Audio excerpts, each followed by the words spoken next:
education, opportunity, well-being, social justice, community, voice, identity, culture, history, ending discrimination, ending discrimination.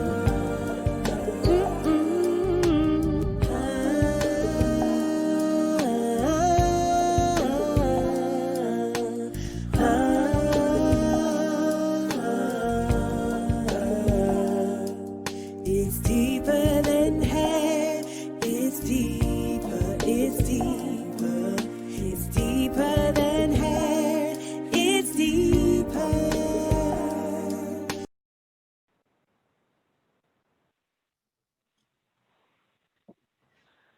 Awesome. Hello, everyone. This is Shemeka Ebony here, and I'm so excited to be speaking to you as a co-founder of the Crown Campaign. And this video is for you. If you've got this link, then we are here to share some important information about our history, where we are, who's in the village, and where we're going. Anything you want to add, Dr. Amala?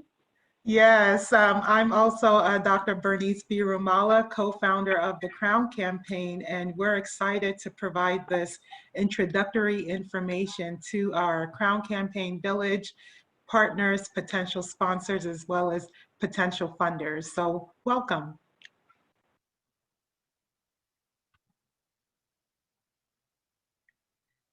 So Crown Campaign is an interdisciplinary team and growing grassroots village across the nation and also globally in different fields, including academia, business, journalism, policy, research, the arts, and the community who have lived experiences of discrimination.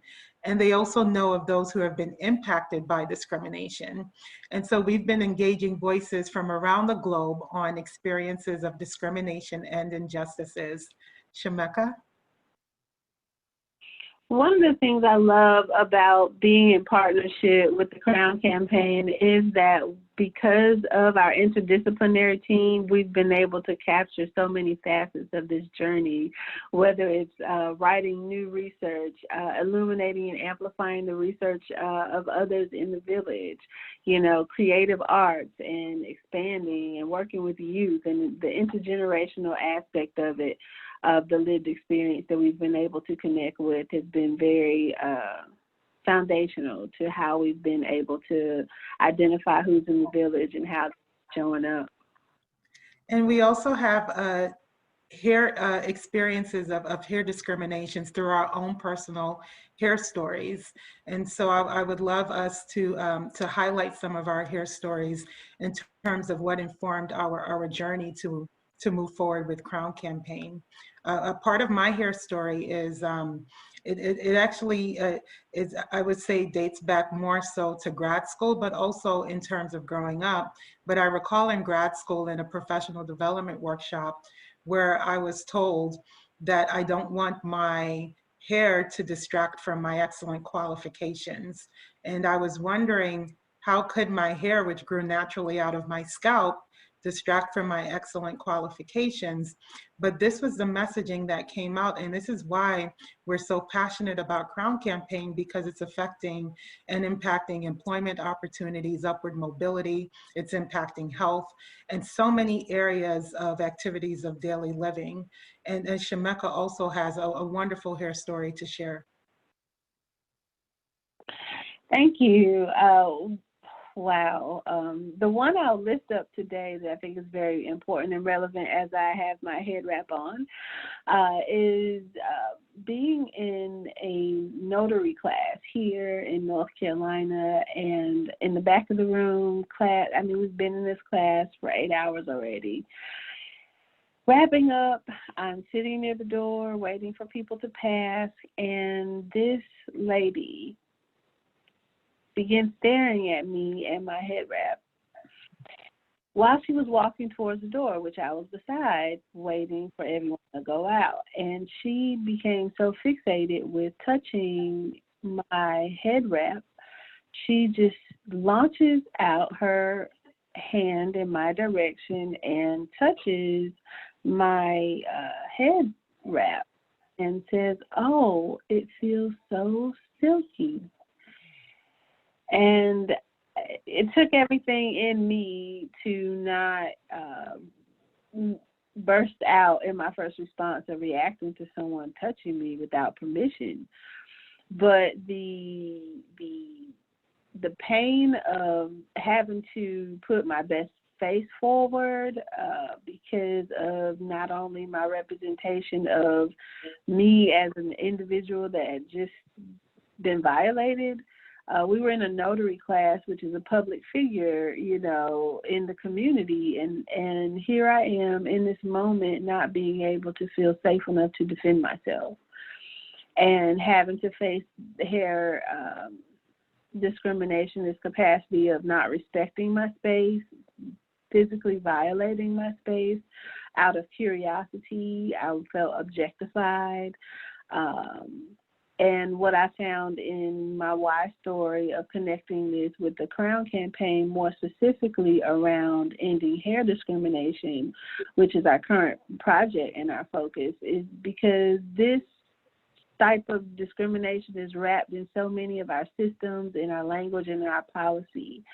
And having to see that in action, see this woman violate me and not get checked for it, this is my why, because I get to create those protective measures that will check the next time, having these informed conversations that will check, and having the protections, you know, in place to guard against any backlash for confronting discrimination, this capacity as a collective and focusing on ending discrimination. Holistically, hair discrimination is something that is meaningful to us in this moment because we have this lived experience with it, that we're still finding new stories that are adding to our life and our truth. Yes, thank you so much, Shameka, for sharing. And for those who are listening, as we're going through this presentation, ask yourself, what is my role? And how can I play an active role in this effort to end discrimination and injustice, including hair discrimination? So this is a little bit of our history and background. And we began in February 2019 as a grassroots interdisciplinary team. Shameka? One of the things that we begin our journey with is lifting up research and proposals for us to collectively share what existed when it comes to connecting hair discrimination as racial discrimination, connecting hair discrimination to health inequities, as well as economic inequities as well. We were seeing it show up so much. Our interdisciplinary team was just so needed to amplify, and even the arts, and seeing that. And thank you, Dr. Bernice, for amplifying your creativity in the arts to hold that banner as well, and how we're looking at expression. There's an artist out here that is creating art with hair, you know, that it will be an incredible asset to the village. So we celebrate people with the gifts that they bring, whether it be through the social media advocacy, as well as looking at how we can grow our village and partnerships. We definitely love the opportunity to connect and partner, expand in these areas as well that you may be able to see yourself. Look through that lens as we're going through this journey today to kind of see the history of where we've become, but see how you become part of that and what you bring to the space. Thank you, Shameka. And in addition to Shameka and I, who are the co-founders, we have other team members with us who are contributing to this effort, including Dr. Manka Nkembang, who is our research expert on the team, our director of research. We have Crystal Richardson, who is our legal expert. And we have our Crown Campaign Fellow, Carla Arroyo, who started with us early this year and is our Crown Campaign Fellow focusing on social journalism, and has come up with a number of wonderful pieces that you'll be able to access through our website and other social media. In addition, we are moving from grassroots to nonprofit status for 2020, and so we're very excited about this. So we encourage you to continue to follow us on Twitter, Instagram, Facebook at Crown Campaign, as well as our website.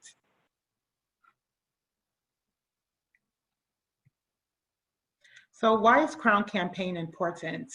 As everyone knows, discrimination is really a cancer in our society, and not just in our society locally within the United States, but globally.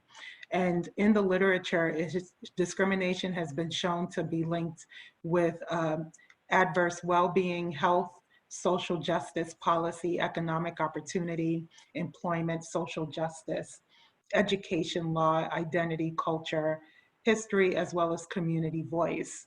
And so with Crown Campaign, we're really seeking to end discrimination, racism, and injustices of all forms. We see our co-founder, Shemeka, in DC. She was there earlier this year, really working on behalf of Crown Campaign, so we see her picture. We also had a panel at New Jersey, Rutgers, looking at the links between public policy and ending discrimination in collaboration with Dr. Patricia O'Brien Richardson. And actually, Shemeka, please share some of the experiences in DC as far as what was done with Crown Campaign. Yes, we had the opportunity to amplify the Crown Campaign in support of the Crown Act in DC with our Black Women's Roundtable Partnership for the Lobby Day and Summit that we participated in. We had a group there that we amplified and did some education around what the Crown Act is and how we are amplifying ways for us to create policy and amplify our advocacy around creating space for the Crown Act in our communities. And then we also had an opportunity to thank Senator Cory Booker for his part in pushing and introducing the Crown Act bill at the federal level. As a representative of New Jersey coming out of the Crown Conference, it was just so powerful and supportive and in alignment to have an opportunity to thank him in person for the hard work that he's doing, as well as continue supporting what we are pushing in community to lift up and amplify bills like this to go ahead and continue to move. Thank you so much, Shemeka. And later in this presentation, we'll also hear about more about the wonderful work being done in North Carolina as well as other states on behalf of Crown Campaign. One of the songs is available on YouTube, and it's addressing systemic racism, called Deeper Than Hair, and it was written by myself. And I encourage all of you to look at it because it's really emphasizing why it's truly deeper than hair. And the reason why this song was written was because when we first started this campaign, people were saying, well, it's just hair, what's the issue? It's not a serious matter. There are more pressing issues in the Black community. And we had to show through the evidence-based research and through capturing the voices of those with lived experience that this is truly deeper than hair. It's impacting all aspects of our lives, including employment, our health, including how policies are made, because they're made through a lens of racism. And so, and also showing the historical roots. And so showing the interconnectedness of this being deeper than hair and impacting every aspect of our lives helped in terms of others seeing why this is important. And so we also hope that you'll serve as an advocate and voice for why this is very important.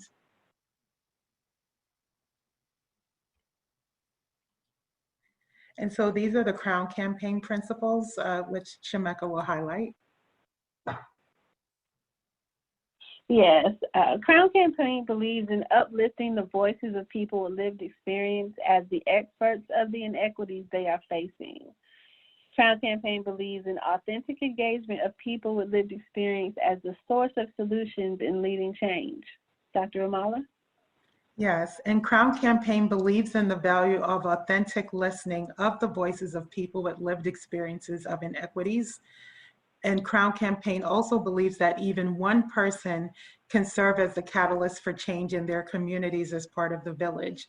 And the reason why these are emphasized, especially the one person, is we've seen amazing examples in our Crown Campaign village of one person taking the lead in the community to serve as a catalyst. And this will be highlighted later, some of our Crown Campaign community leaders who have just taken on the mantle as one person, and of all age ranges. So we're excited about that.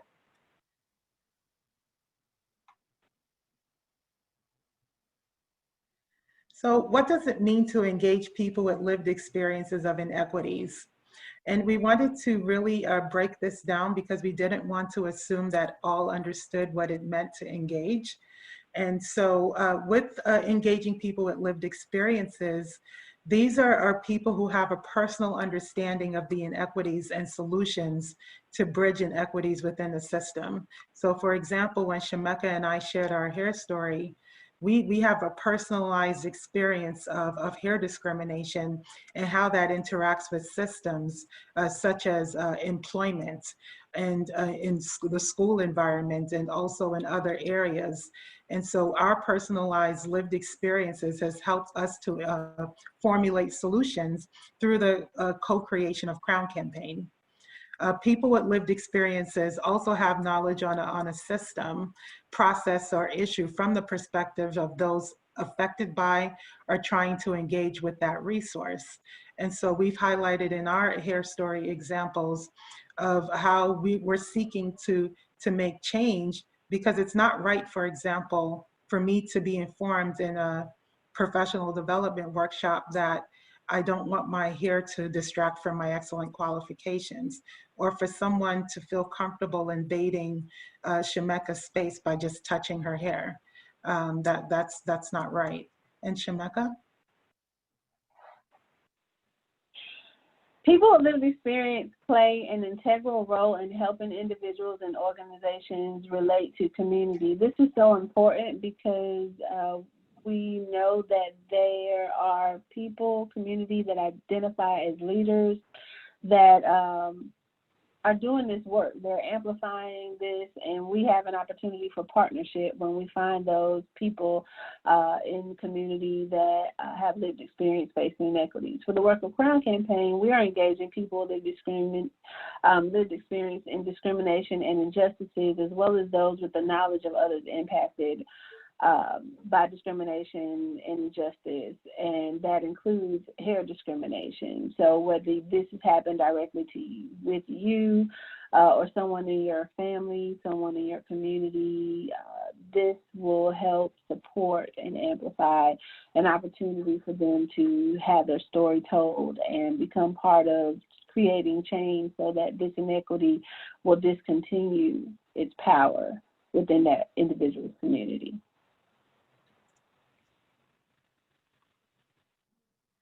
And so now we're going to share a little bit about Black hair history, which we feel is critical because we need to understand the history in order to understand where we're going. And this is informed by the work of Dr. Patricia O'Brien Richardson, one of our Crown Campaign community village partners, who also leads Curls on the Move and is also a professor at Rutgers University. And so as part of the history, Black people have a rich history with hair beginning in Africa. And in the earliest African civilizations, hair was considered a cultural marker used to indicate age, marital status, wealth, rank, as well as tribal affiliation. And so what we see within the American society is that hair has historically been used as a tool for systemic violence against Black men and women, and has also been used as a way to stigmatize for hair, as well as produce acts of racism due to the hair. Shemeka? We also have the pleasure of seeing here, based on Dr. Richardson, Brian Richardson's work, the understanding of where this language came from. She talks about during the colonial period and later in Jim Crow that terms like wild and uncouth and messy and sweaty and naughty and dirty was often equated to wild behavior, signifying insanity. And similar words that you will also find, like unkempt, wild, messy, nappy, unprofessional, are perpetuating structuralized and systemic racism in the workplace and school grooming policies today. Many of us may see these very words in our former employment or our current employment or our children's school. So we have to be mindful now that we can see where it came from to have this opportunity to create change in policy.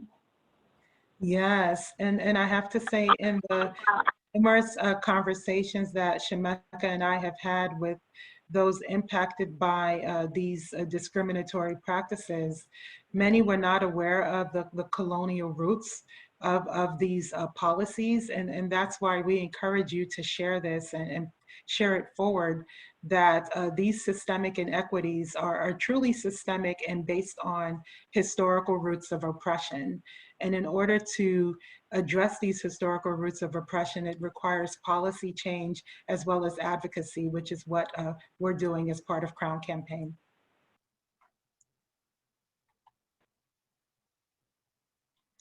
Shemeka? So we are so happy that we have created a foundation, that we're a growing village. And as we were growing, we were seeing that there were some themes of advocacy that was showing up or that was amplified, and we wanted to create space for those in how we created our partnership. So right now, we currently hold these as how we prioritize how to get involved in having that collective support, which is around the creative arts, research, and advocacy and educational outreach.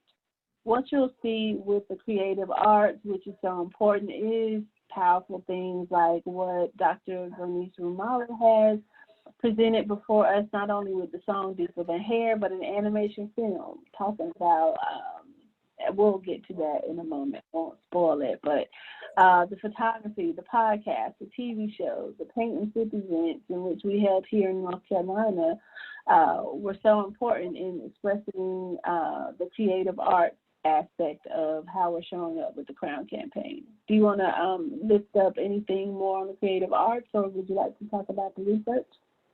Sure. I would love, and zeroing in on the paint and sip events that Shemeka lifted up. This was so amazing. So I would love for you to just show them an example of what you did with the judge in your community. Yes. So for last year, when we started amplifying Crown Act for North Carolina, we had a partnership that was identified with Judge Ashley Parker Dunstan and her lived experiences facing hair discrimination and being natural and her natural journey.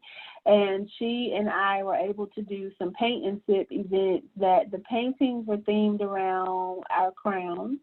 And we had an opportunity with Black women and Black girls to talk about our hair story, talk about what experiences we may have, and then owning our power and refueling how we see ourselves.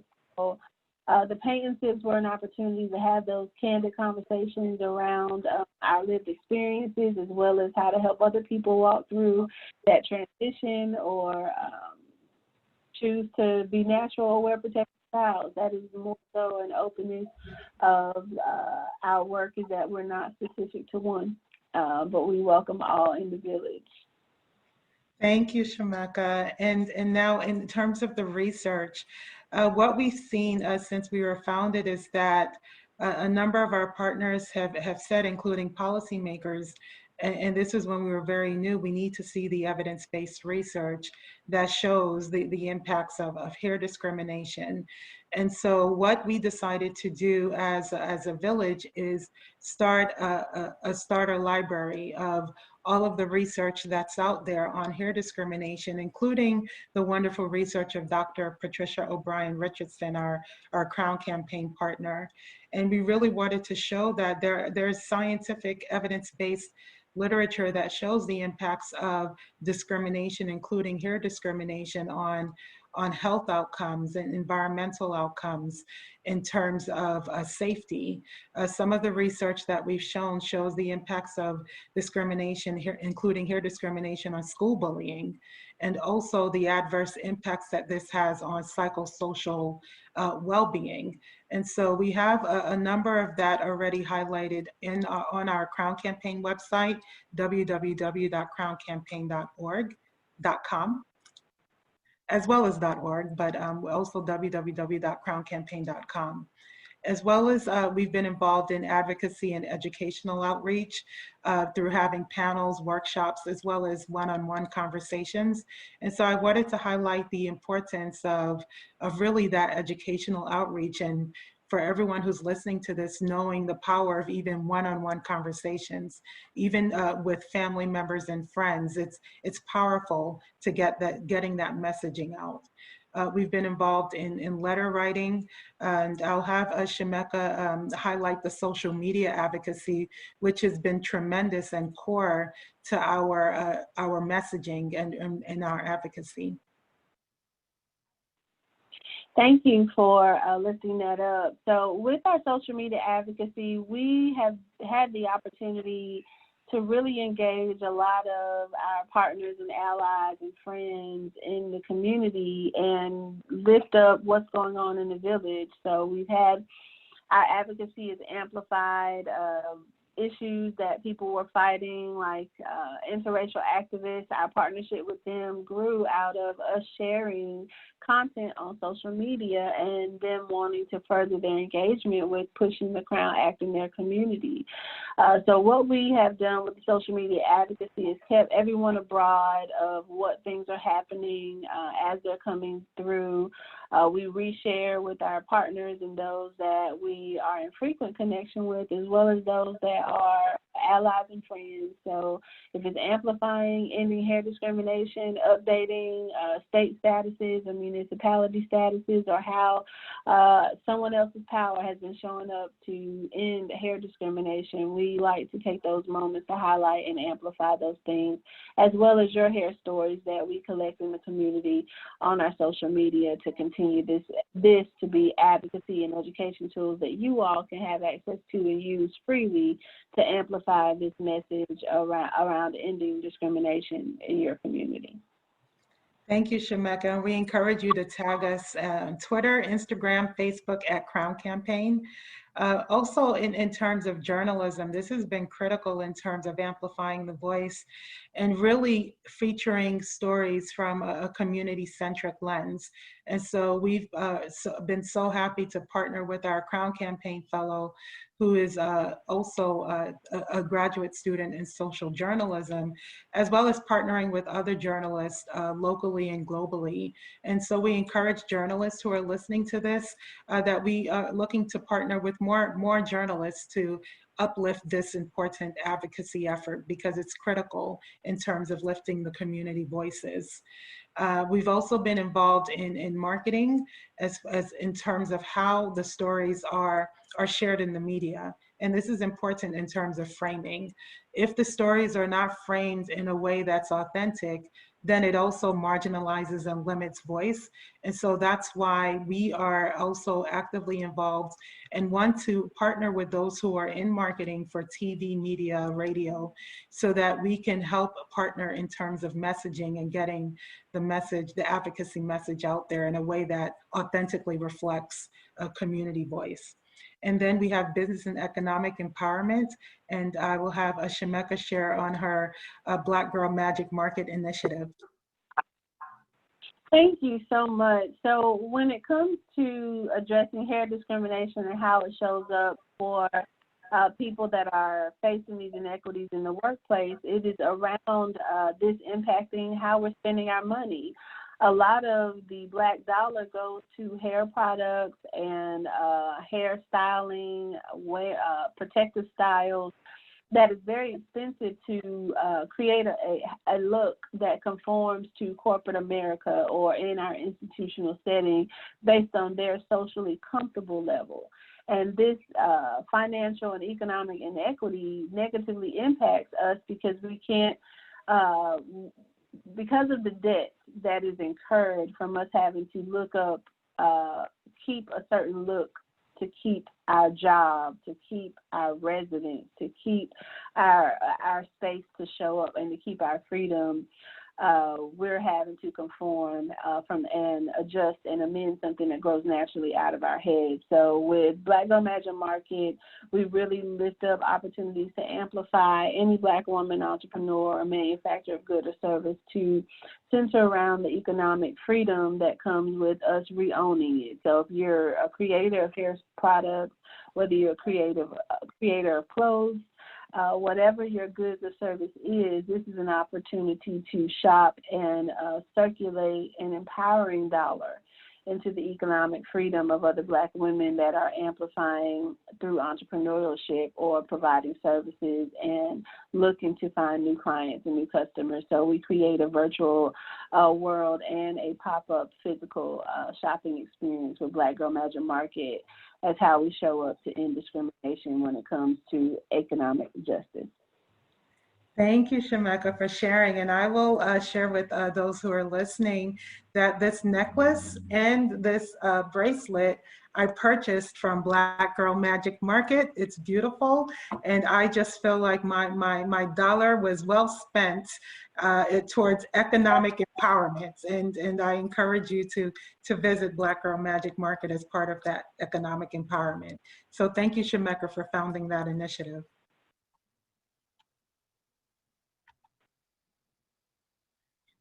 Shemeka?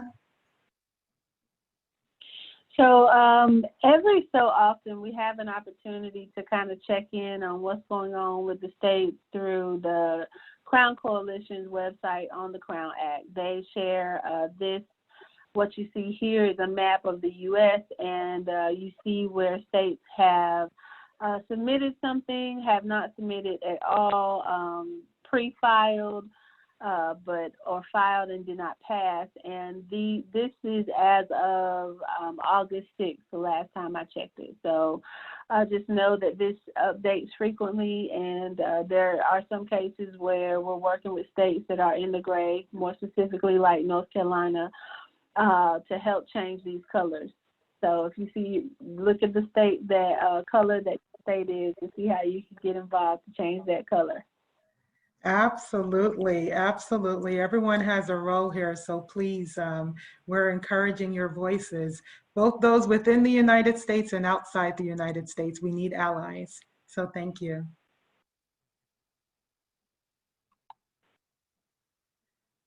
And so these are our partners, and we have to say we're so proud to be directly connected with partners across these states. And a Crown campaign has been a growing village, and this map is still growing as far as partnerships. And so we encourage you to see yourselves as part of this partnership circle in the Crown Campaign Village. Some of the ones that I'll highlight here include Oklahoma that Shemeka has lifted up earlier. This is interracial activists. And these are two high school students at the time who have done amazing work in changing policy at the school. So for those who are teenagers out there, I don't want you to say I'm just a teenager, I can't get involved. These are teenagers who have actively been involved in changing their school policy regarding head wraps. We also have some wonderful work out of New Jersey through our Crown Campaign partner, Dr. Patricia O'Brien Richardson, who is the founder of Curls on the Move. We have wonderful partnerships out of New York, several of them. And so I'll have also Shemeka highlight more of our partners on this list. Absolutely. I definitely want to amplify Curls on the Block out of Colorado, doing some powerful things around STEM and curls. So happy to amplify the work that's happening there. Art of Confidence, we've been working with since last year as well, in amplifying his work around many of the young people that have been impacted. He's had the opportunity to take their photos to through his Art of Confidence campaign. So definitely check out Art of Confidence. We also have our partnership, our buddy partnership in Florida with Pretty Smart Law. Shannon, pre-COVID, we were building some really incredible things, so we're looking forward to re-engaging with many of these. And this is not exhaustive. There are some more. One of our newcomers, there are some more new ones since even Nebraska with I Be Black Girl, but we're really proud of what they've been able to do and mobilize and how they're showing up in the space. And Alabama has shown up very strong too. We'll hear more about Alabama coming soon, but they are our first state to have a chapter. So we're really excited about the work that's mobilizing quickly in Alabama. Yes, yes, with Alabama, a shout out to our community leader, LaShawn Hill. And yes, you'll be hearing more about her efforts later in this presentation. And as you're listening, please ask yourself, which state am I in and how can I support and be on this partnership map as well? We welcome you.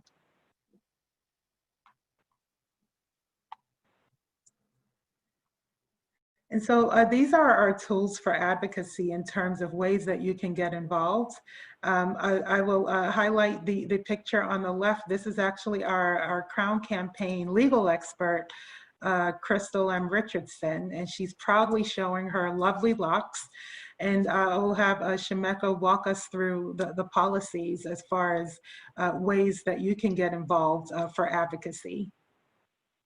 Absolutely.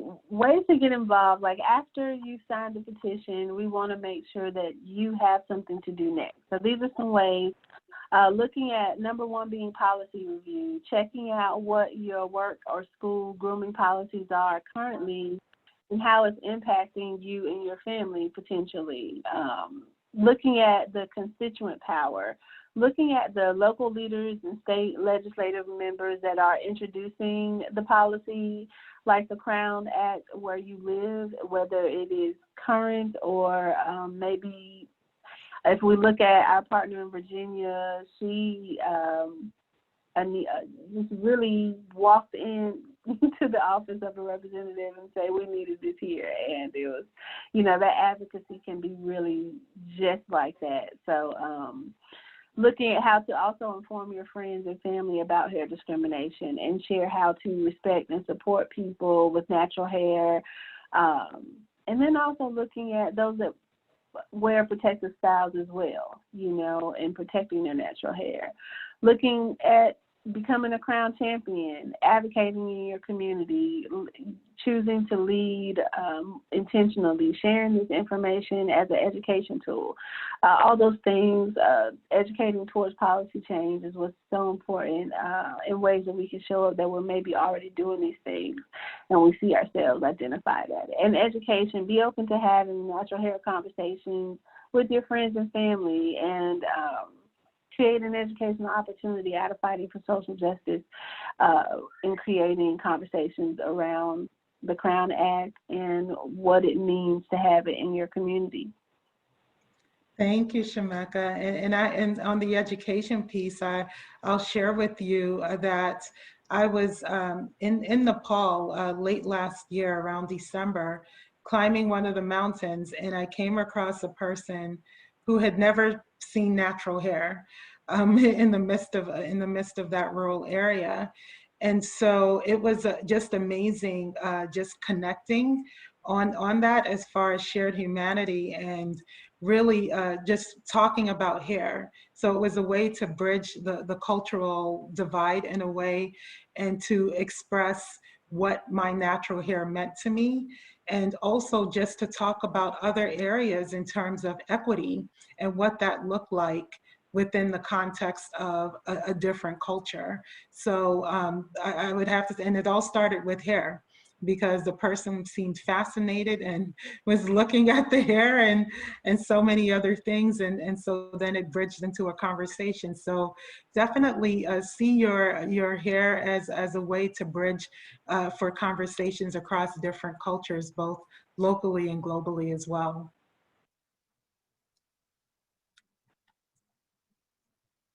And so we have actively been involved since our founding in bringing advocacy to action. And so I'll have Shemeka tell us about the Vote and Be Counted initiative. Absolutely. One of the things that was so important in how we show up when it comes to ending discrimination is knowing how to have your voice counted, your vote counted, to be heard. And part of that this year was so important is to be counted in the census. And we understand that specifically for North Carolina, which is my home state, is that there's an opportunity if we have increased numbers in the census that we could get more representation for legislative seats. Well, why is that important? Because if we want to see things move to policy, to law that is more favorable to us, then we have to have more people that are in those spaces that will amplify our inequities and create these spaces for policy change and law to change. So there's our partnership with the North Carolina Push for Census My Black Counts, through partnership with the North Carolina Black Women's Roundtable and the NC Counts Coalition, was us being able to amplify those that are under-identified and under-counted in community in hopes that our efforts as an organization to promote census and promoting people take the census would gain us opportunities to get more seats and representation to bring Crown Act for NC as a strategy here in North Carolina to bring the Crown Act into reality. Thank you. And I encourage everyone, if you have not been counted, please go to www.census.gov and ensure that you're counted. As far as we also partner with the People with Lived Experiences team, and we're hosting listening sessions. And the reason why this is important is oftentimes when one is going through inequities, one is not heard. And so we wanted to provide a platform where we're having a listening ear for advocacy, where you can feel that you're not alone as you're going through these inequities. And because all of us as a team and also as a village, since we've been through it and we've lived through it, we understand the injustices. And so we are extending an invitation to anyone, as well as you and those in your community. If you're interested in participating in the listening sessions, please submit your interest to pwleleadership@gmail.com. And this is something that we're actively partnering on as a Crown Campaign team with the People with Lived Experiences team. Additionally, we have a conference coming up. This will be our first inaugural conference, the People with Lived Experience Institute Conference. And this is a founding effort with our team, which includes myself, Shemeka, and also Yolanda, another new partner to the Crown Campaign Village. And we founded the People with Lived Experiences Institute because we believe that people matter. Your voice matters in terms of informing change. And so this will be a conference to share and learn from best practices with people with lived experiences in the areas of health, education, business, policy, law, as well as what community engagement looks like authentically. And we welcome you to join us. We're also welcoming of sponsors who are interested in our conference. This will be, more information can be found at www.pleinstitute.org. Again, www.pleinstitute.org.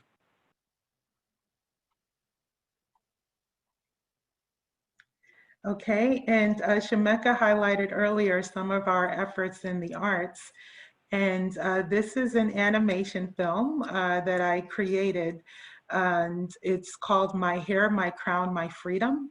And I will play it now. As I'm playing it, I would like you to reflect on what aspect of the short animation film that you could connect with, and what does a diverse, equitable, and inclusive world look like to you? And so let me press it, and please let me know if it's playing.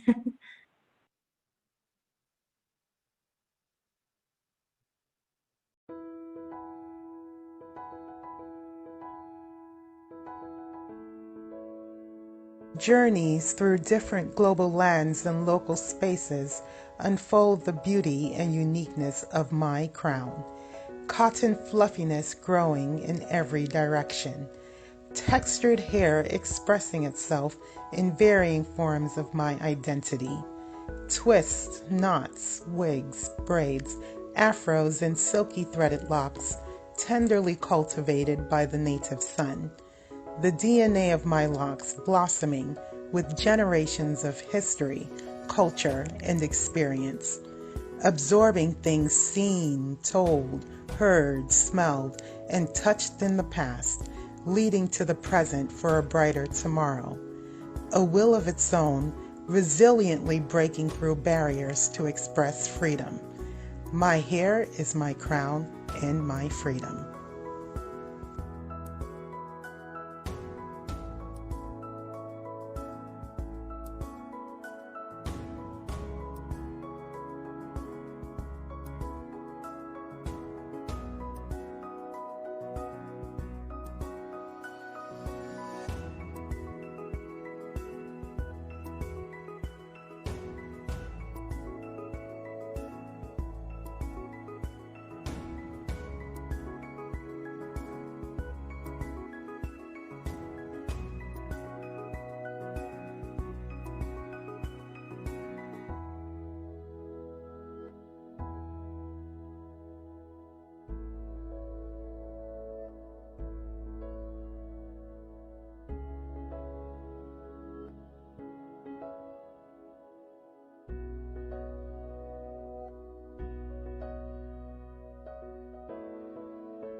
Right. Okay, Shameka. Awesome. So, in our tools for advocacy, we've had some incredible opportunities to work with some brilliant souls. So, some photos here are from the Art of Confidence project. These were photos of the young lady here, very colorful colors. Her hair story is centered around the fact that because she had red hair braided into her hair for picture day, they denied her an opportunity to have her pictures taken because she was out of code for their grooming policy. And then right beside her, you see a picture of a very mighty, boisterous young man with his kingship showing, and that's Tink. This was our first advocacy case. Art of Confidence was able to give him this opportunity to kind of regain his confidence. But in the pre-K, 4 years old, he was kicked out of pre-K program because of his hair being out of grooming policy. And not only that, his grandmother, which is primary caretaker, has also experienced a lot of inequity, even facing criminal charges being brought against her, trying to just send her grandson to school. And the photos by Judge Ashley Parker Dunstan are photos of the events that we held around Paint and Sip. Which was either, just having that space to talk as well as expressing yourself as a young person to design your own crown. These conversations were restorative and a creative, calming, natural way to talk about hair discrimination, our lived experiences, and rebuilding our self-esteem from when we've had to take those hard hits in our community from those conversations against us. Thank you, Shemeka. So we encourage those who are artistically inclined to express their creative freedom through advocacy for Crown Campaign. We welcome you.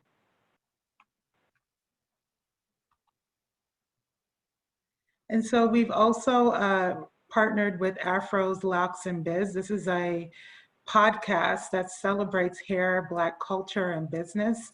And we've had two podcasts with them so far, and they're an amazing group of entrepreneurs. I would encourage you to please listen to them at www.anchor.fm/AfroLocksBiz. And Shemeka, do you have anything else to add? What I love about this team is their capacity to dig deep and talk about these things that are impacting us in the natural hair community as African Americans, and being able to talk about Black hair, Black culture, and business. Definitely a podcast to tune into and check out, and you should be able to find our recordings there as well under Crown Campaign. Thank you.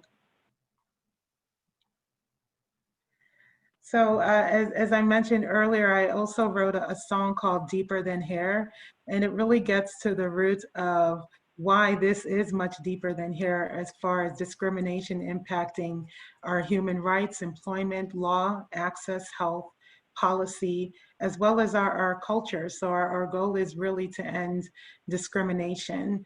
I know that we're having a few technical difficulties, so I may not be able to play it now, but I encourage you to go to YouTube and just put Deeper Than Hair and my name, and then reflect on the song and ask yourself, what does this song mean to you? And how can you address systemic racism in your practice? So in your daily practice, how can you address this? And then share your experiences in the areas mentioned in this song, whether it's experiences with education, with opportunities, with well-being. We would love to hear your story, and you can tag us at Crown Campaign on Instagram, Facebook, Twitter, as well as comments on YouTube underneath the song. And so those who are musically inclined, you're welcome to the village. So we would love to hear your songs as well.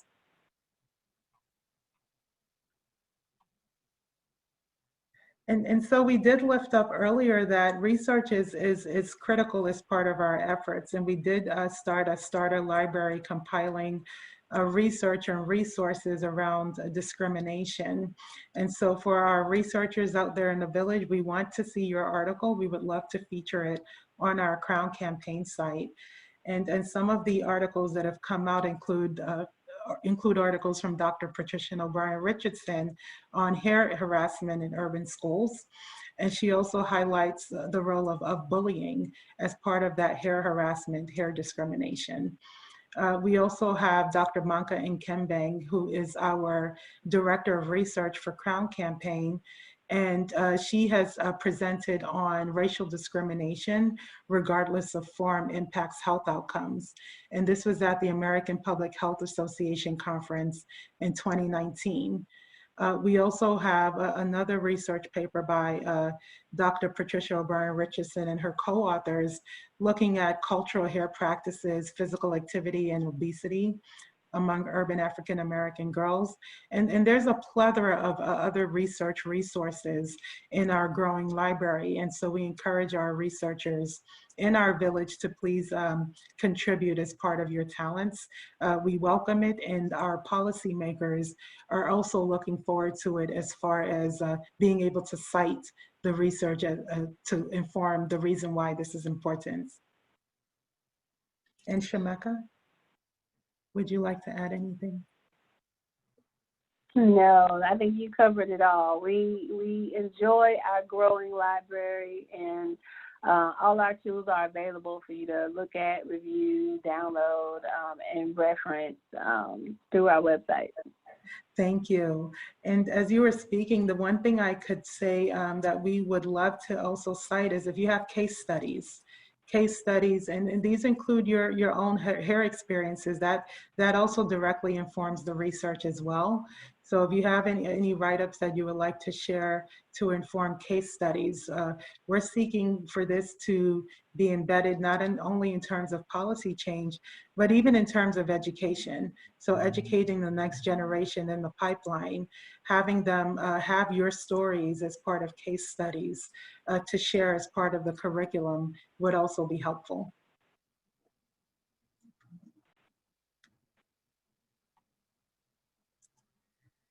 And so just to understand the health impacts of discrimination and how this ties into being much deeper than hair, we have discrimination at the structural level, and this leads to differential access to resources. And we've seen this in our engagement across the Crown Campaign Village, which you'll hear later on in terms of the cases that we've been engaging out of Texas and other places, how the hair discrimination actually impacts differential access to resources such as education. And so we'll be highlighting that later. Also, it also causes increased stressors. So when we're looking at our bodies as far as the sympathetic nervous system, this causes a physiological wear and tear going through daily impacts of discrimination, which also has psychosocial impacts. And then when we look at the internalized aspects of how racism and discrimination impacts us, these negative stereotypes and prejudices also impacts health outcomes because one is then constantly on guard on a daily basis, which causes more mental stressors, more psychosocial stressors. And so these are very real issues. So it's deeper than hair.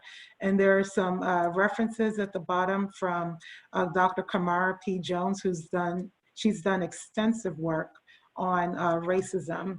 Also, Dr. David Williams has also done a tremendous research on racism. So I encourage you to look up these articles as well.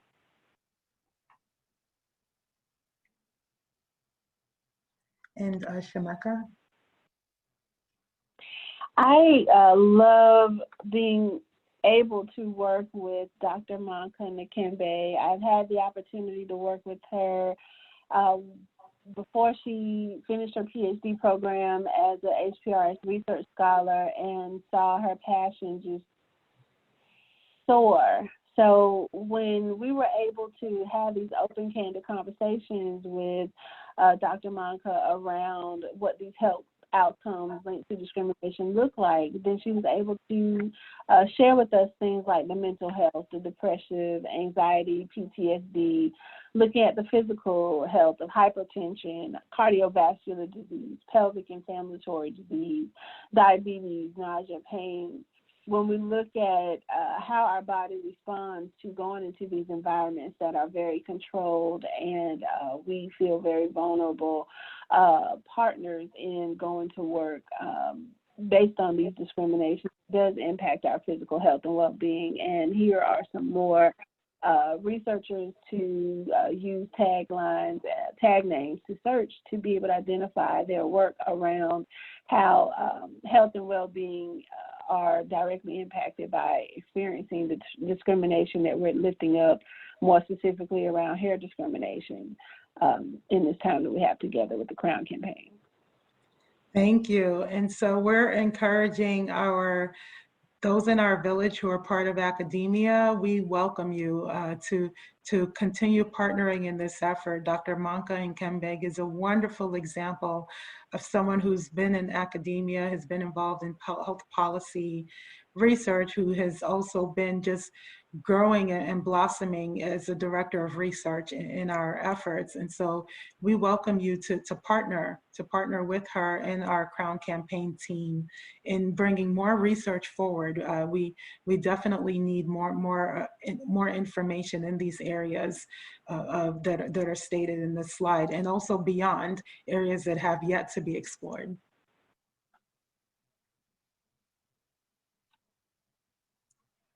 Shameka? And just like that, we grew some more. I love amplifying this, especially the new partners that we have that have come on board within this last season, right? Coming into mid-year, going over a chaotic pandemic, but we came out with strong partners in New York like Emerge that through it all was still informing the community around opportunities to still learn around what it means to have advocacy and be an advocate leader in your community. And people like Total Grace that jumped into leadership through the Yolanda for South Carolina, and our new partner with Next Sheen Organics. I am so happy to have this partner amplify. We met at the Essence Festival last year, and she has broke the record for taking on 2 states at once. Our partner, Mary Lee, is incredible, lifting up Georgia and Arkansas and amplifying. She has links about the Crown campaign on her website, so please check her out. That's a Black woman-owned business and product hair care line, and she is really amplifying how to create change through supporting the Crown campaign in partnership. Thank you. And if you see on the top row, we're counting 1, 2, 3, 4, 5. Yes, the Crown Connect. See your state here. So we are welcoming you to partner here and imagine and envision yourself right here supporting the Crown campaign and advocacy, education efforts, and policy change. So we welcome you.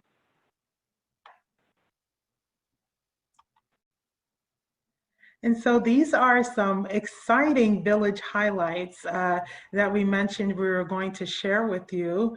This is our Crown campaign community leader, LaShawn Hill, right here, who is that one person that I mentioned where she contacted the Crown campaign and said, I want to make a difference in Alabama within my city of Birmingham.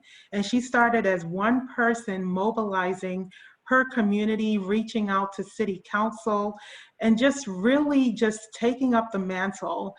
She is a natural hairstylist by profession. And when she reached out to us, we said, you're the Crown campaign community leader. And she just took charge of it. And within a matter of weeks, if you see what she's holding a resolution for the Crown campaign for the city of Birmingham. And she is the first person to produce a resolution for the state of Alabama, and also the first to start her own chapter of Crown campaign. So we're incredibly proud of her. She has produced these masks, as you can see, to help support the efforts in Alabama. And we're very, very excited about her efforts. She's standing with her granddaughter in this efforts, and it shows how this is really an intergenerational effort in terms of the Crown campaign.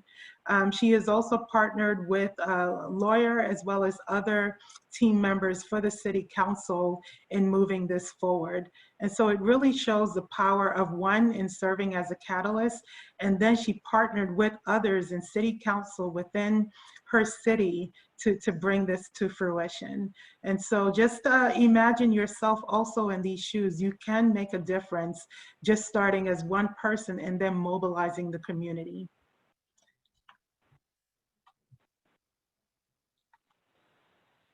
And Shameka will highlight Texas. Absolutely. So Texas, we had the opportunity to meet Randy Woolley last year when she was advocating on behalf of her grandson because he was expelled from school. She has been leading this charge, sitting in on school board meetings, creating rallies, to protest against this racial and gender discrimination found in the school grooming policy.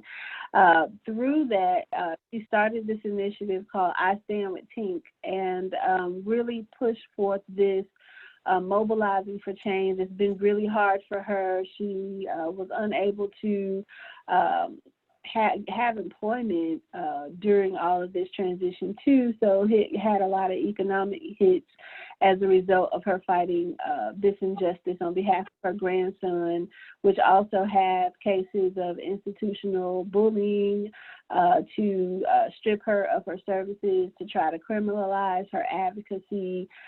There was a lot of amplification of this through a letter of condemnation that we wrote to Tatum Independent School District, condemning their acts against Tink and Michael, who's there was another young man there in the same school district that was identified here, and I want to amplify Miss Randy as being a leader just by passion. You know, she was making signs, using her own money to go to these protests with, has been struggling, still trying to hold this banner up, and it's taken a toll on her as well as Tink. So I amplify her as a community leader in Texas because she's made herself available to hear from other people that are being victimized and having to walk through this experience without the camera being on, you know, and she has a great story around that and amplifying what this journey's been like with criminal charges on her back because of her advocacy. So I am so proud of what has happened in Tatum since then. Is now this past summer they changed their dress code.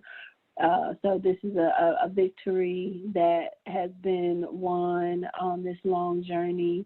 Right now, Texas does not have the Crown Act introduced, so this is a community that needs all the support and good energy we can get to amplify stories like Randy Woolley and Tink, and amplifying opportunities to connect with her if you're interested in creating change in Texas.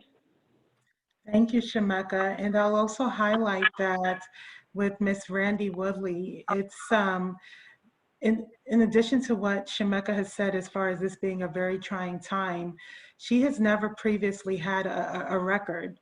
And as a result of this advocacy for hair discrimination against her grandson, she now has a record and has to report weekly.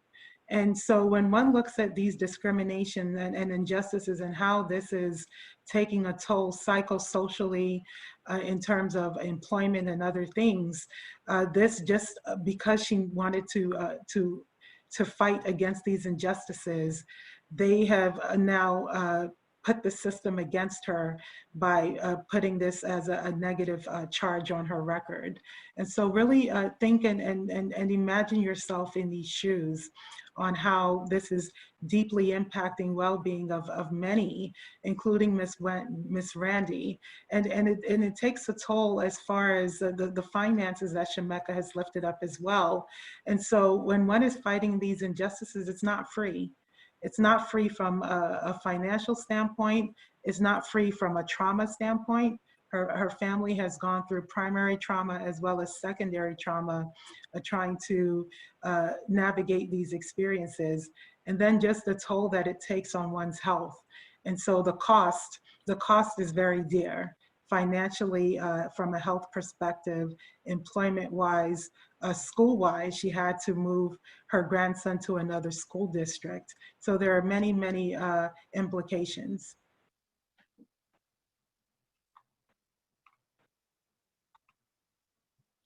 And Shemeka will highlight the awesome work in North Carolina.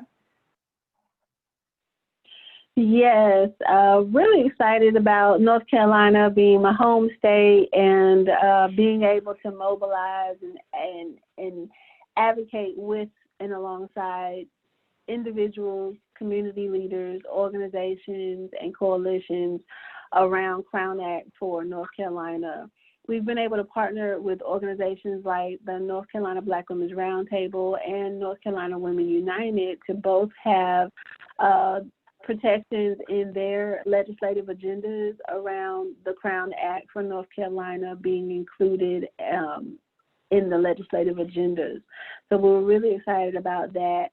That we wanted to have this to make sure that people know what this means to have this protection, especially because North Carolina is a hire and fire at will state. So when you look at workplace discrimination and being able to prove it, we need to create language that is strong enough to create an opportunity for people to manifest fighting and having some teeth, as our New Jersey ACLU partner mentioned, that these laws have to have teeth.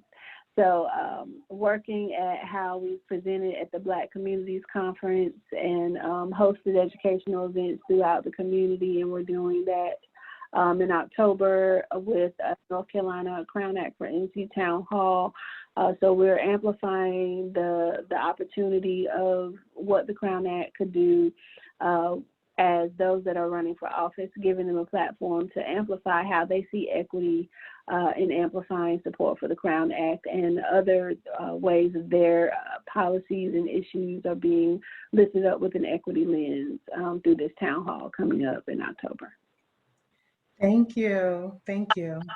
And including, in addition to the town halls coming up in October, there will be many other events happening in North Carolina. And so we encourage you to follow that at Crown Campaign through our social media on Twitter, Facebook, as well as Instagram. And so we highlighted briefly our Crown Campaign partner in Colorado, and Curls on the Block has been amazing. The CEO and founder, Annalise Harris, has just been an awesome partner as far as the Crown Campaign. And she has, through her efforts, really was part of the community that supported the Crown Act Colorado. And so we are very excited to partner with Curls on the Block in moving our initiative forward. We have a featured press release of her efforts, which was truly a grassroots effort to support the Crown Act in Colorado. And her initiatives show the connection between STEM and STEAM, if you will, science, technology, engineering, arts, and math, and how that connects with girls building their self-esteem and also showing connection and pride in their hair. And so she's doing amazing work. She's also a professor as well. And so we're really excited to partner with her on a number of initiatives. These photos that you see here was actually on the day of the passing of the Crown Act in Colorado. And we see wonderful members of the Colorado Village who are just smiling and very happy that this has passed. And we're hoping for the same in many other states where this is yet to happen.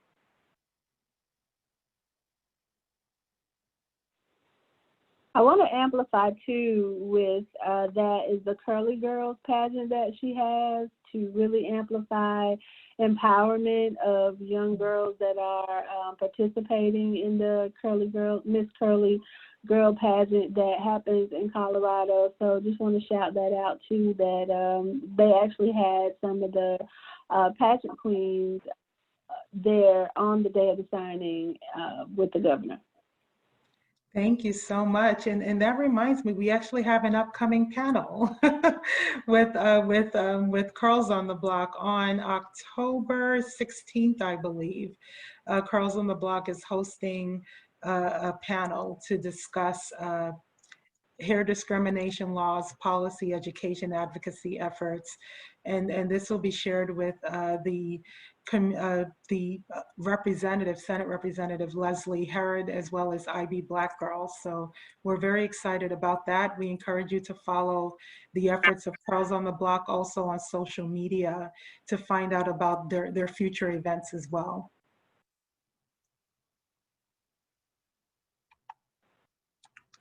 Shameka? So under our tools of advocacy, we created some space around using our advocacy tools as reference that others could use. So you'll see in our letter writing campaigns. We've done things like write letters of support with the interracial activist group to include head wraps. We've written around the highlights of the Crown Conference. We've also amplified a lawyer's perspective, men and hair discrimination, with our village partners. And we wanted to also lift up what it really looks like to stand alongside during the legislative witnessing and testimony. We were able to lift up a joint letter in support with Curls on the Move and the Crown campaign when the Crown Act Colorado was being introduced, and having that read and part of that process was very powerful and meaningful for us. And we also have letters that we wrote that we mentioned earlier to Tatum ISD in condemnation for their act of discriminating with racial and gender discrimination against the 4-year-old preschooler. Thank you, Shameka. And I'll add, and this is why the hair stories from everyone is so important, is it because we actually cite these stories in the letters so that they understand as they're reading that these are real voices from people who are experiencing inequities due to the discrimination on grounds, including hair discrimination. And so each of these letters cite stories. And so we encourage you to submit your stories as part of this so that we can further amplify your voice.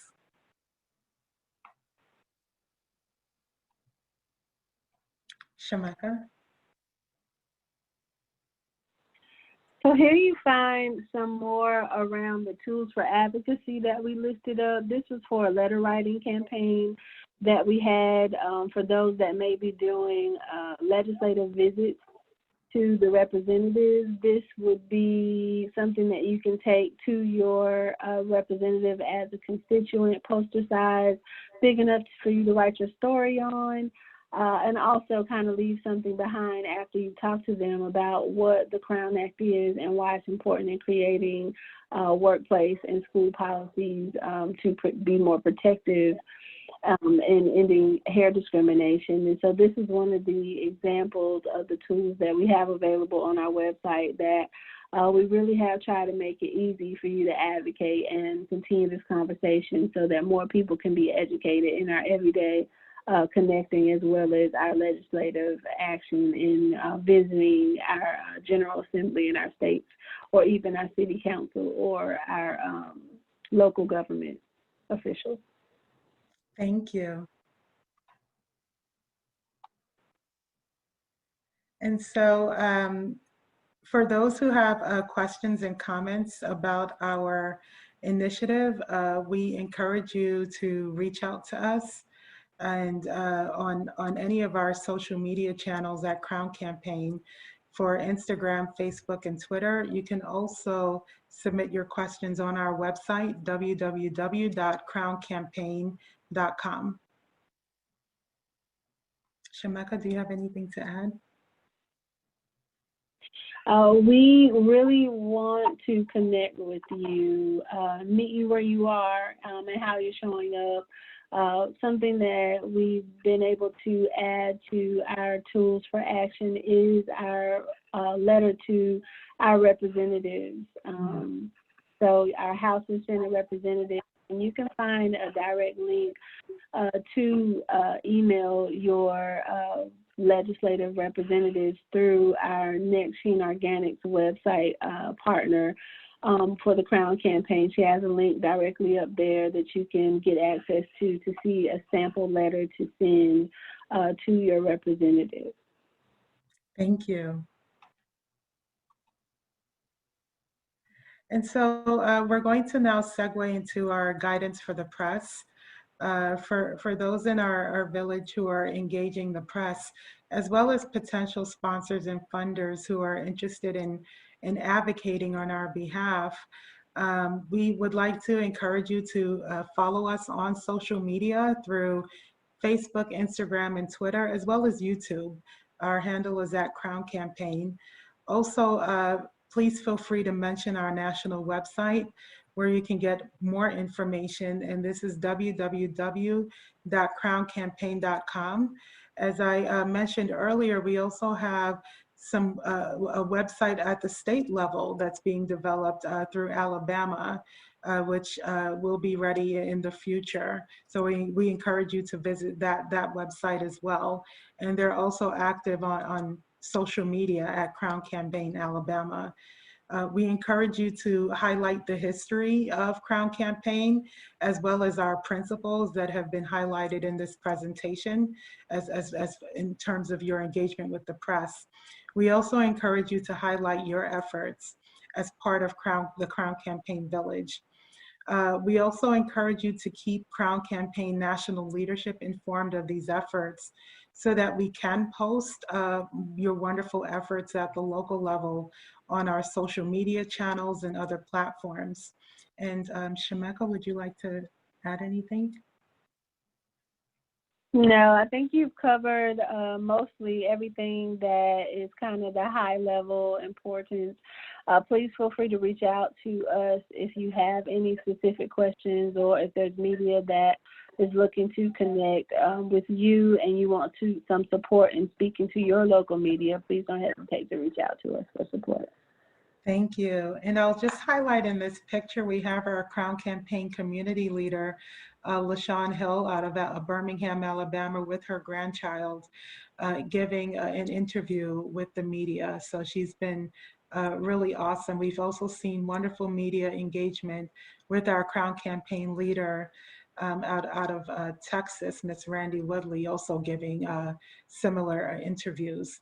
And then this is our team here that you can see. We have Dr. Manka Nkembang, our Director of Research, Crystal Monique Richardson, our legal expert, and then we have Shemeka Ebony, our co-founder, and then myself. And of course, we welcome your sponsorships in this. We were using our phones to record at this time. So we're definitely in need of resources. And so we welcome your contributions to the Crown Campaign efforts.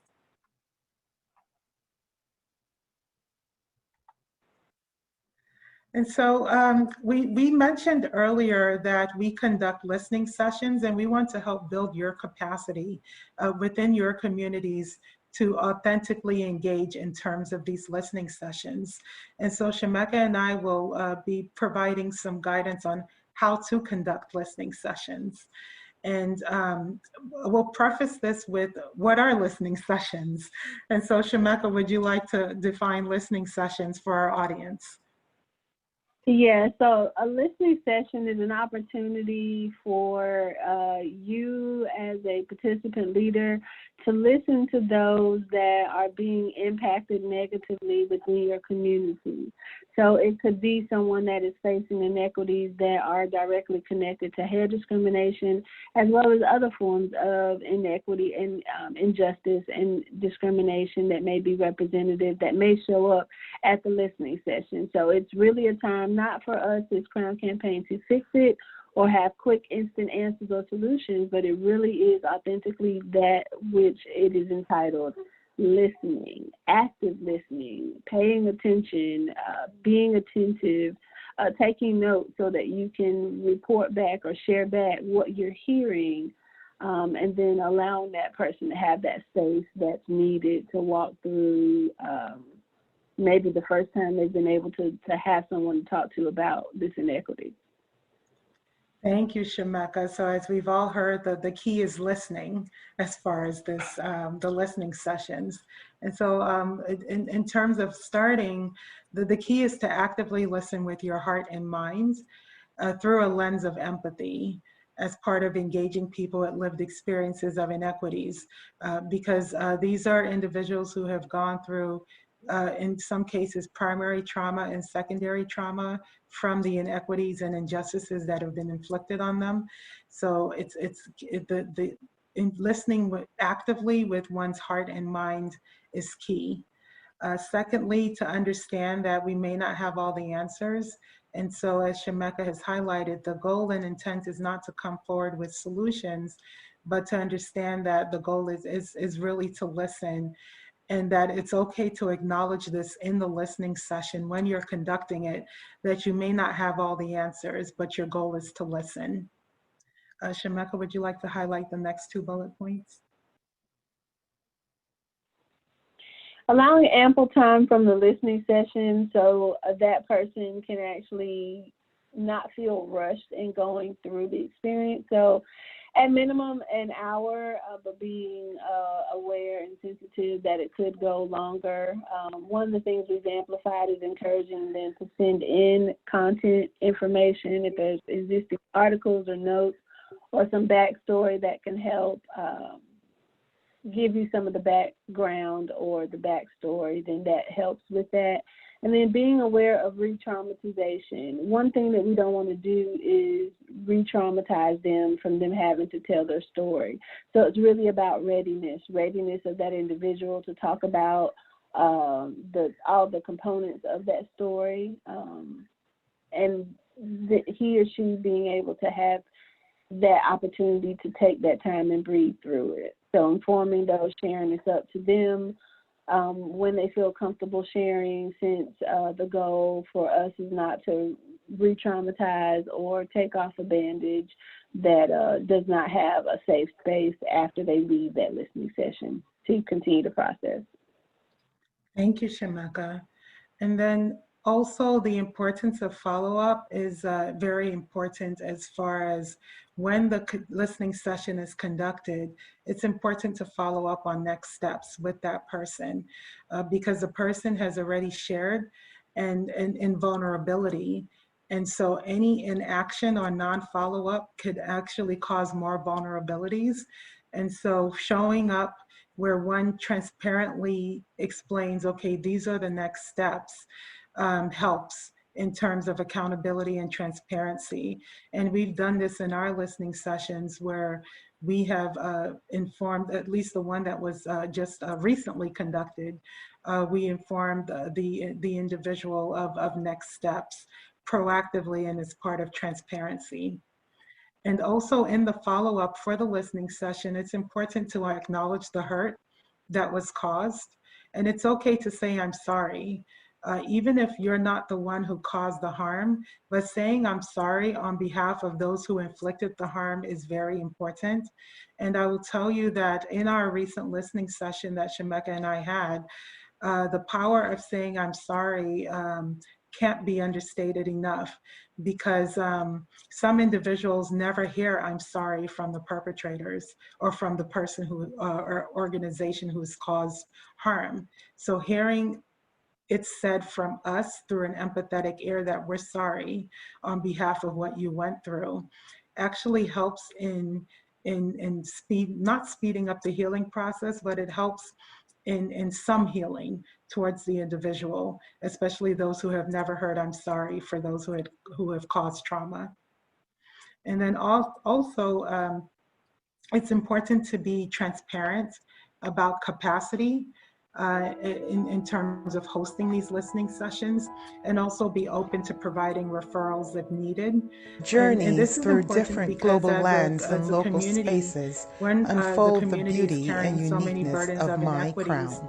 It really Cotton does take a fluffiness village to growing address in these every inequities. direction. And so Textured hair one's own expressing capacity. itself And in so varying even forms in of one my of our recent identity. listening sessions, Twists, we had to knots, be wigs, transparent braids, about what we afros, could and silky handle threaded locks, within a Crown tenderly campaign and what cultivated by the we native sun. are not able The to DNA handle of my locks due to blossoming our with limitations, whether generations it's of funding history, or culture, and personnel. And also experience. we're a grassroots effort, Absorbing we're things volunteer, a seen, grassroots told, volunteer effort heard, and smelled, and self-funded, pretty touched much in the using our past, own money at this leading stage. to the present And for so a we brighter have to be tomorrow. quite transparent about A what will we of can its own, and cannot do, but what resiliently breaking can through be done in barriers terms to of express referrals and freedom. other things as far as My hair next steps. is my crown So we encourage and my those freedom. in our village who are conducting listening sessions to be transparent with the stakeholders regarding what can be done and not to overpromise.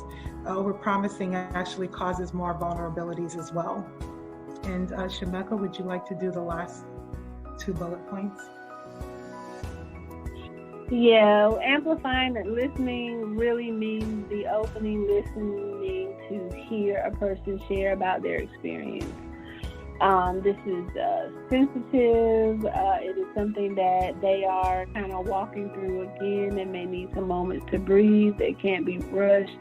But that active listening does help, and I believe we've already amplified the strategy of listening around taking notes and listening actively enough to be able to repeat back to them what you're hearing and allowing them to get further clarity.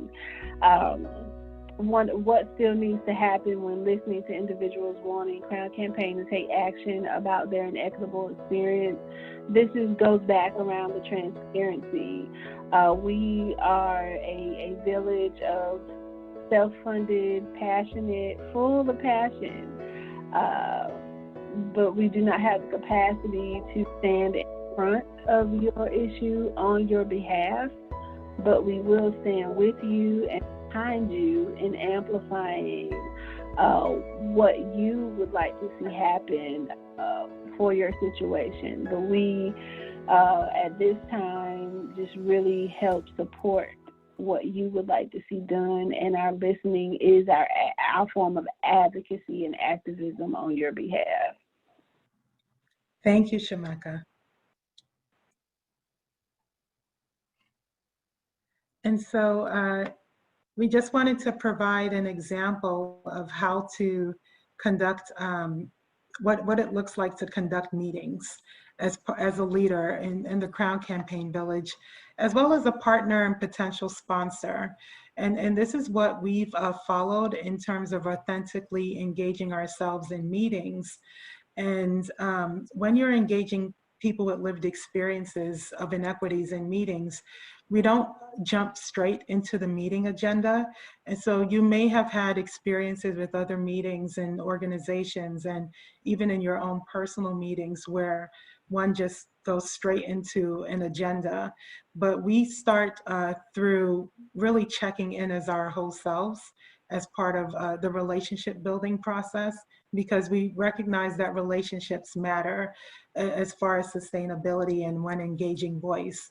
And so we're just going to show an example of how we do this. I'll have Shameka. Shameka, you can take on the role of leading the meeting, and I'm the participant. Okay, how's everyone showing up in the meeting space today? Oh, well, today has been rough.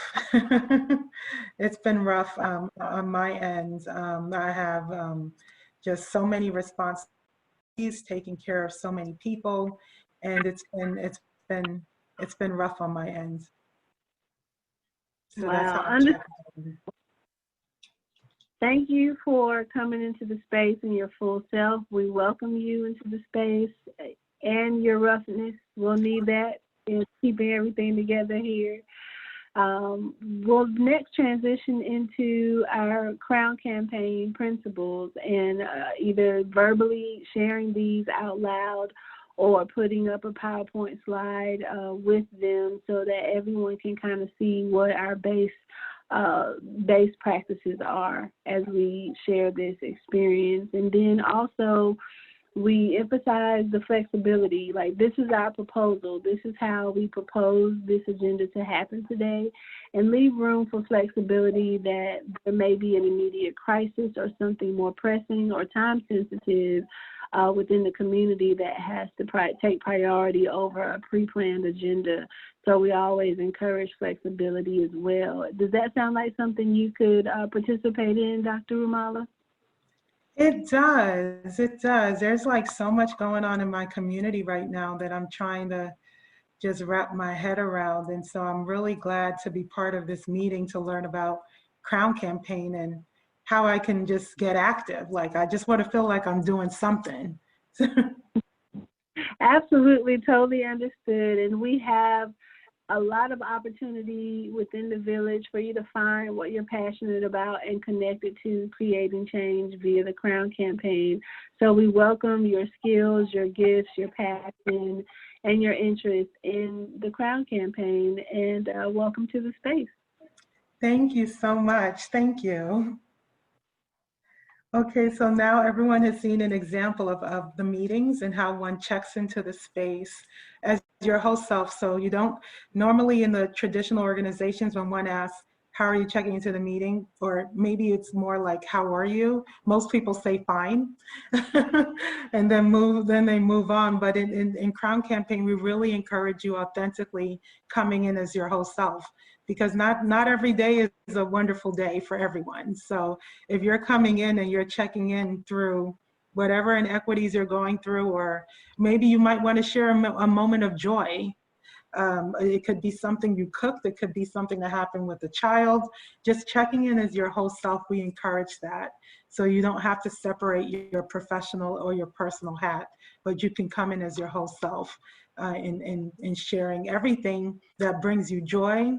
Um, if a sadness happened, you can share that. We've had meetings where people shared a death in the family. And so we help to encourage through that.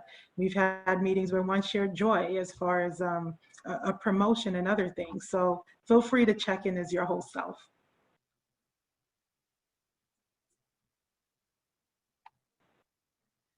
And as we mentioned earlier, our Crown Campaign Village has been active in these resolutions and proclamations within the community. It's been really exciting. And so in terms of how to do resolutions and proclamations in your community, I'll have Shemeka let us know what was done in North Carolina for the proclamation.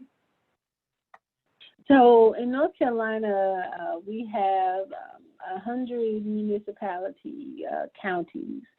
And so there were several counties that aligned proclamation in their community around the Crown, like Wear Your Crown Day, National Crown Day that happened back in July. And so with that, this initiative was a proclamation to create a resolution at the city level or the county level across municipalities to amplify that date as Crown Day and create these proclamations that these communities are standing in solidarity with what the Crown Act represents and the advocacy around declaring these resolutions across the state. And there are several that are lining up for next year as well. Yes, and then we also have our Crown Campaign community leader, LaShawn Hill, out of Birmingham, Alabama, who also did a resolution for National Crown Day. And this was in partnership with her city council. And so it's just really amazing. And just to let you know, you too can do this at the city council level, at the county level, and even at the state level. And it starts with one person. And so you first start with identifying your interest in your community to support your city or county Crown Day resolution. And then you find out more information on your city or county website as far as the procedure for declaring proclamations. And in some places it takes a matter of weeks, in others it may take a few months. So it depends on your geographic location. And then also you speak with many of those in your city and county departments regarding raising awareness within your community. And so we have examples of the proclamations and resolutions. And also you can start by writing to your elected officials requesting support. And so this is, as Shemeka has highlighted, this is going to there are going to be more of these resolutions and proclamations out of North Carolina, but also we're working on other states as well. And we encourage you to be part of this effort. Shemeka, do you have anything else to add? We really are ready to support you in providing samples and drafts that you can amend. So don't feel like you have any overwhelming responsibility to create this. If this is not an area of comfort, we want to make it as easy as possible in the partnership around this advocacy tool. So definitely don't hesitate to reach out to get support and work in co-designing what this could look like in your community. Thank you, Shemeka. And just to provide an example, some members of our village have never drafted a resolution or a proclamation. So it's about, learning and growing in this together. You don't have to be the expert. Absolutely. So this is an exciting time to recognize the many in our Crown Campaign Village who have just taken on the mantle in ending discrimination and injustice. And so over the past few months, we have been distributing awards to our Crown Campaign Village and partners. And just as a thank you, because as we said, this is a grassroots effort, it's self-funded, and it's really a labor of love from many in the village contributing to being that change in their communities. And so we say congratulations to all.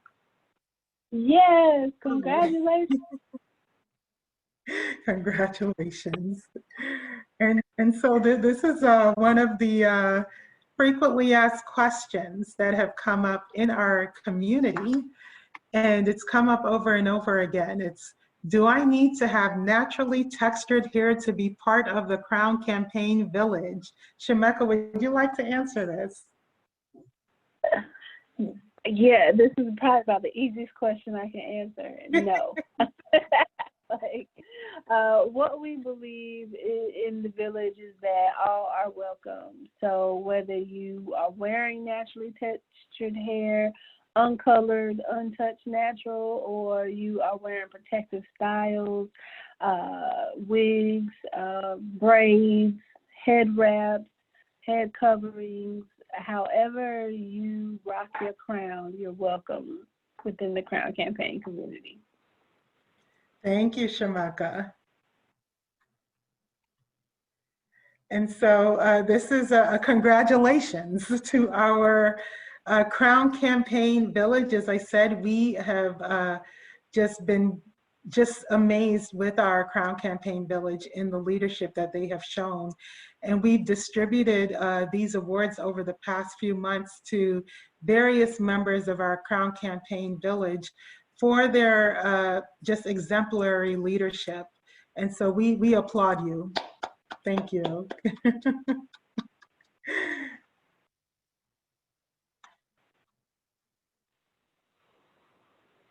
And then Shemeka, would you like to highlight our Bold Advocacy Award? Absolutely. Our Bold Advocacy Award was an award that we shared with community leaders and people identified in the village that just took a leap and began to push against the inequities that they were facing. Bold Advocacy Award went to organizational leaders that were taking the lead in addressing inequities. So this is to that leader that is saying, no, enough is enough, and this is what I'm doing to do something different and being that change I want to see. So shout out to all the Bold Advocacy Award winners. We are so proud of you and grateful to have your partnership with you as an individual, as well as those of you that are partnered with an organization through the Crown Campaign Village. Thank you. Congratulations. Congratulations.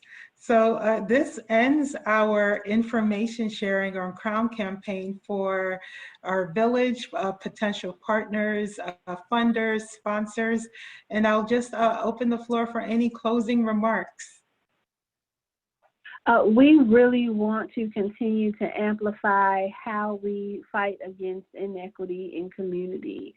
And as a self-funded village, we can only do this for so long on our own resources. But we want to do this and see it go far, so we want to do it together. We don't want to do it fast and do it alone.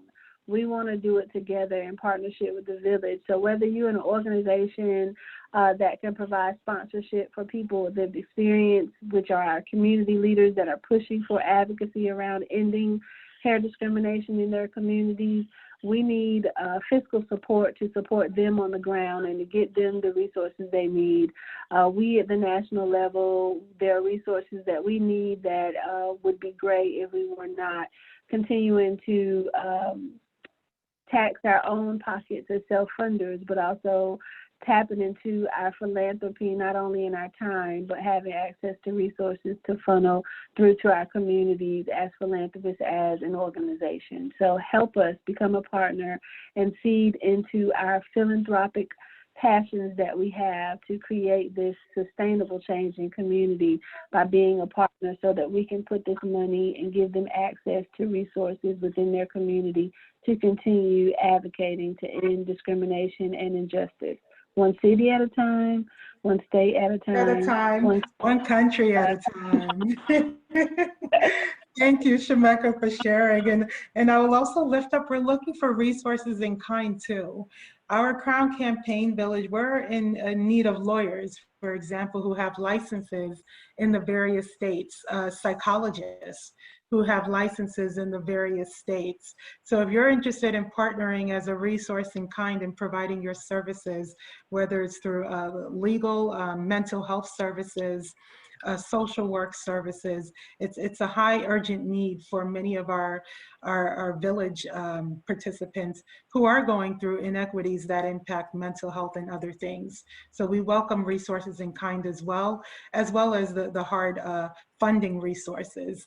So please visit us at www.crowncampaign.com, as well as follow us through our social media advocacy efforts at Crown Campaign on Twitter, Facebook, as well as Instagram.